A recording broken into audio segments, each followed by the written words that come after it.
এই জমানার সবথেকে বড় মুনাফিক মসজিদের মুসল্লি। কারণ আপনারা আমাকে বলেন তো, আপনারা যে মসজিদে, আমরা যে মসজিদে গিয়ে নামাজ পড়ি, নামাজের আগে যে আমরা অজু করি, অজু করা হুকুম কার? সকলে আওয়াজ করে বলেন কার? তরিকা কার? রাসূলের। তরিকা কার? মসজিদে ঢুকবার সময় ডান পা দিয়ে প্রবেশ করি, হুকুম কার? তরিকা কার? তাকবীরে তাহরিমার জন্য হাত কান পর্যন্ত উঠাই, হুকুম কার? তরিকা কার? আমরা আগে সূরা ফাতিহা পড়ি না অন্য সূরা পড়ি? এই হুকুম কার? তরিকা কার? আমরা ডান দিকে আগে সালাম ফিরাই না বাম দিকে? হুকুম কার? তরিকা কার? আপনারা বলেন তো, একজন মুসল্লি মসজিদে প্রবেশ করে তার কোনো কাজকর্ম কি আল্লাহর হুকুম ছাড়া করছে? কথা বলেন, করছে? রাসূলের তরিকা ছাড়া করেছে? যেই মুসল্লি মসজিদে ঢুকে আল্লাহর হুকুম মতো নামাজ পড়েছে, যেই মুসল্লি মসজিদে ঢুকে রাসূলের তরিকা মতো নামাজ পড়েছে, এই মুসল্লি মসজিদ থেকে বাইরিয়া এই বাজারের নাম কি?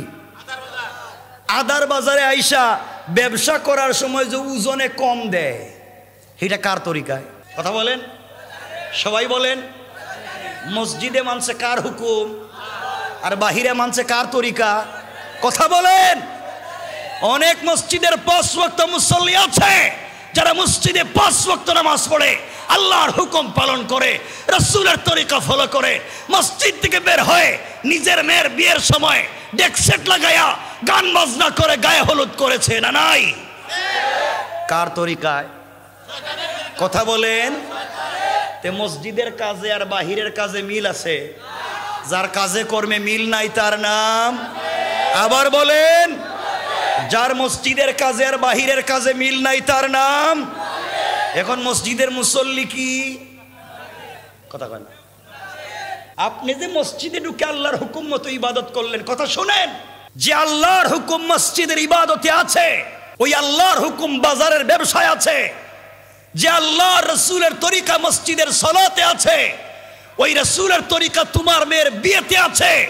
যে আল্লাহর হুকুম মসজিদের প্রত্যেকটা রাকাতে আছে, ওই আল্লাহর হুকুম তোমার পরিবারের ব্যবসা বাণিজ্যর সামাজিকতায় আছে। তুমি মসজিদে আল্লাহকে মানছো, মসজিদে রাসূলকে মানছো, সমাজের কোন কাজ করবে আল্লাহ এবং রাসূলকে মানো নাই, এই পৃথিবীতে তোমার মসজিদের কাজে বাহিরের কাজে মিল নাই। মসজিদে আল্লাহকে খুশি করেছো, সমাজের কাজে শয়তানকে খুশি করেছো। সুতরাং এই সমাজের টাটকা মুনাফিক হচ্ছে মুসল্লি। ঠিক কিনা বলেন? সমাজ নষ্ট করেছেন আপনারা। এই জন্য আজকের মূল আলোচনার বিষয়বস্তু হচ্ছে, মূল প্রতিপাদ্য হচ্ছে ভালো হয়ে যাও। কি হয়ে যাও? মনে রাখবেন, এই সমাজ নষ্ট করেছেন আপনারা। কেউ রাগ করবেন না, 2 হাত জোড় করে বলছি, এখানে অনেক মুরব্বী বসা, যাদের মুখের দাড়ি সাদা, পকেটে 1 হাত লম্বা তসবিহ আছে, পরনে পাঞ্জাবি আছে, মাথায় টুপিও আছে, 5 ওয়াক্ত নামাজ জামাতে পড়ে, আওয়াবিন পড়ে, চাষ্ট পড়ে, ইশরাক পড়ে, তাহাজ্জুদের নামাজও পড়ে, ফজরের নামাজ জামাতে পড়ে, এরপরে রুটিন মতো কোরআন শরীফ পড়ে, সব কইরা সেরা কুদাল একটা কান্দে নিয়া জমিতে গিয়া আরেকজনের আইল কাইটা নিজের জমিতে ঢুকায় দেয়। এ বলেন আছে না নাই? কত বড় শয়তান চিন্তা করছেন। তাহাজ্জুদও পড়ছে, তসবিহও পড়ছে, আরেক বেচারার আইলও কাটছে। আল্লাহ শয়তান কো আল্লাহ কামটা করলো কি? তাহলে ভাব ভঙ্গি ধরে কই যাইতে চান? এই দাড়ি টুপি লইয়া কি ভাব ভঙ্গি ধরছে? খবর নিয়ে দেখেন, আমি আল্লাহ পাকের জাত ও সিফাতের নামে কসম করে বলছি, অনেক মুরব্বী আছেন যাদের মুখের দাড়ি সাদা, 5 ওয়াক্ত নামাজ পড়েন, হয়তো হজও করেছে। খবর নিয়ে দেখেন আপনাদের বৃহত্তর এলাকায় এমন হাজী সাহেব 5 ওয়াক্ত নামাজি, এলাকার সব থেকে বড় সুদের কারবারি। ঠিক কিনা বলেন? নাই তো আপনার হজ করতে কইছে কেডা? এই জন্য শয়তানি বাদ দিয়ে দেন। আপনাদের খারাপ লাগতেছে বোধহয় আমার কথাবার্তা। লাগলে কি আগেই তো বলছে আর দাওয়াত দিবেন না, শোনা লাগবে।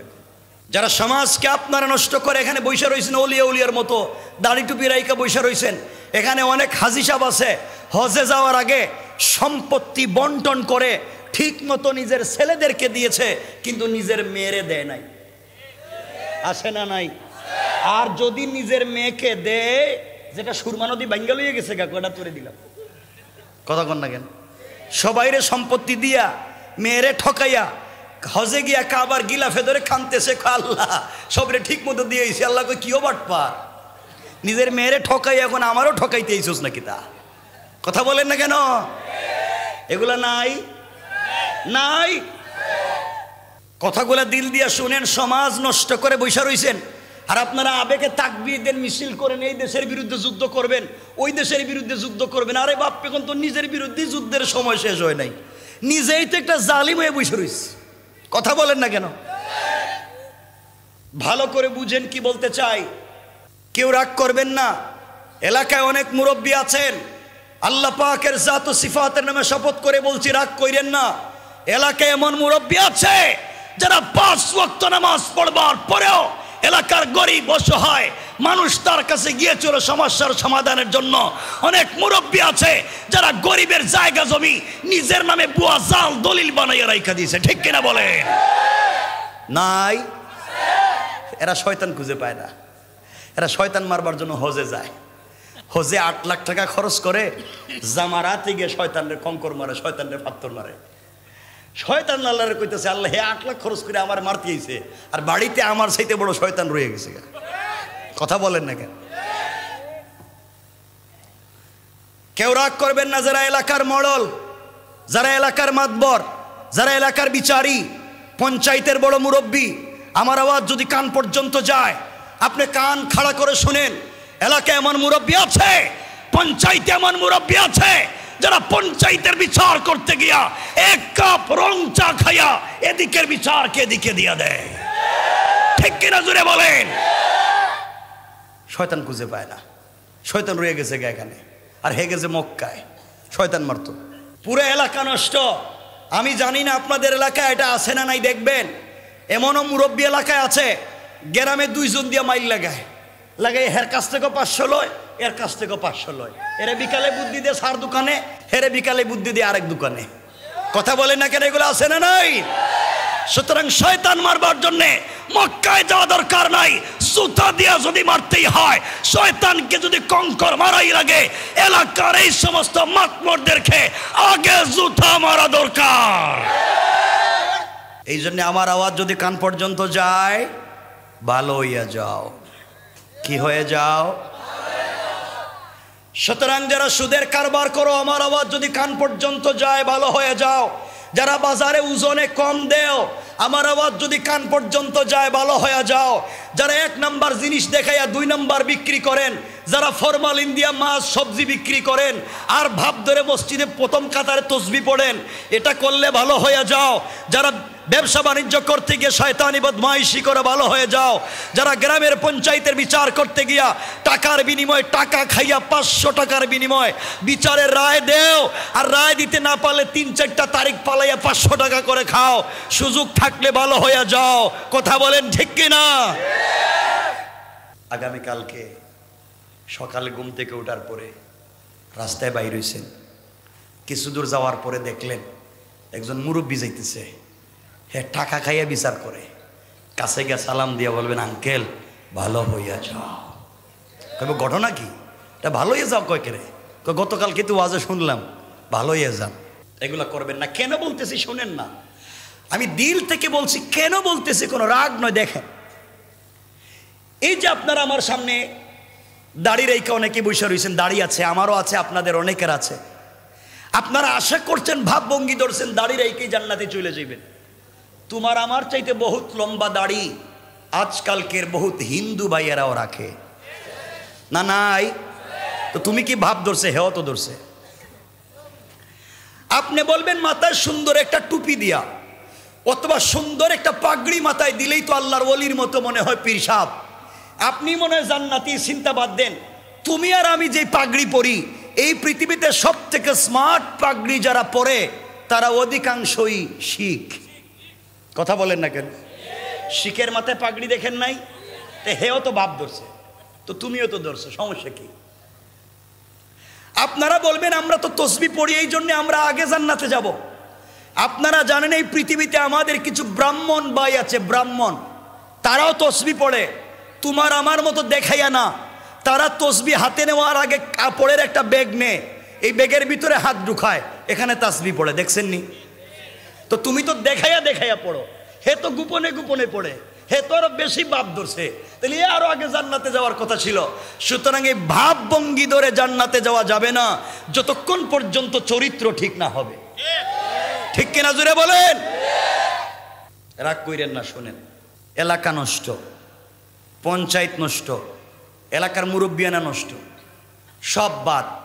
এমনও লোক আছে গ্রামে, রাসূল বলেছেন বুখারী সেই হাদিস, কোন গ্রামে যদি একটা জেনা হয়, একটা জেনা, এই গ্রামে জিব্রাইলকে দিয়ে দোয়া করাইলেও দোয়া কবুল হয় না। অথচ খবর নিয়ে দেখেন আপনাদের এই এলাকায় বউরে তালাক দেওয়ার পরে হেই বউরে নিয়ে থাকে এমন লোকের অভাব নাই। নাউজুবিল্লাহ, বাদ আছে না? নাই হেডা কন। বউরে তালাক দিছে, বউরে শুধু না কই তোরে দিলাম, তোর বাপরেও দিলাম, বাপরে নাকি হে তালাক দিছে। আর আজকালকে তুই এমন দে, একদিন কইতেছে একজন তার বউরে পিড়াইতে পিড়াইতে বউরে বলতেছে তোরে মাইরা ফালামু, তুই আমার একে আব্বা ক। বউ মায়ের খাইতে খাইতে বলতেছে তুই আমার আব্বা, এবার সাইডা দে। হ্যাঁ, বন্ধু বান্ধবের কাছে গিয়ে বলতেছে আমারে তোমরা চিনুনি, আমি কেডা, আমি বউরে বাপ ডাকাইয়া ছেড়ে দিছি। শয়তান বলতেছে আল্লাহ তুমি আমারে শয়তান বানাইয়া লাভ হইছে কি, এই কামটা তো আমিও করি নাই। কথা বলেন না কেন? এগুলো এলাকায় নাই? পুরো সমাজ নষ্ট। বউরে তালাক দিয়ে দিছে, তালাক দিয়ে এখন বলতেছে হে বুঝে নাই কিছু, হ্যাঁ কইতে পারে না কি করছে। হুজুর কইতেছে আমার 500 টাকা দিয়ে দিস, আমি ঠিক করে দিতেছি। কথা বলেন না কেন? তালাক নির্বেজাল, তালাক হওয়ার পরে যারা 500 টাকা 1000 টাকায় মিলাইয়া দেয়, এরাই সমাজের আবু জেহেলের চাইতে আরো খারাপ। ঠিক কিনা বলে? জাতিকে ধ্বংস করে দিচ্ছেন আপনারা, এগুলা করবেন না। কথা শোনেন, সমাজ নষ্ট, গ্রাম নষ্ট, পঞ্চায়েত নষ্ট, শেষ পর্যন্ত আল্লাহর গর্জে মসজিদ এটাও নষ্ট করে দিচ্ছে। এখন কেমনি কথা বললে আবার রাগ করে কিনা জানি না, রাগ করলে কে না করলে কে, আগে তো কইছে আর আইতামই না। শুনেন, হুজুর তাকাইতেছে আমার দিকে, হুজুর চিন্তা করতেছে বাবার এতদিন ধরে অপেক্ষা করতেছে একটা ডেট নিব মাদ্রাসা, এবার আবার এটাও না কইরা দে না কিনা। শোনেন কি বলতে চাই, পুরো এলাকা নষ্ট, মসজিদ পর্যন্ত নষ্ট। আপনাদের বৃহত্তর জেলায় খবর নেন, ম্যাক্সিমাম মসজিদের সভাপতি সুদখোর, ক্যাশিয়ার ঘুষখোর, আর সেক্রেটারি দুর্নীতিবাজ, চাঁদাবাজ, বদমাইশ, ফেন্সিডিল ব্যবসায়ী, ইয়াবা ব্যবসায়ী, ইতিমের জায়গা দখল করে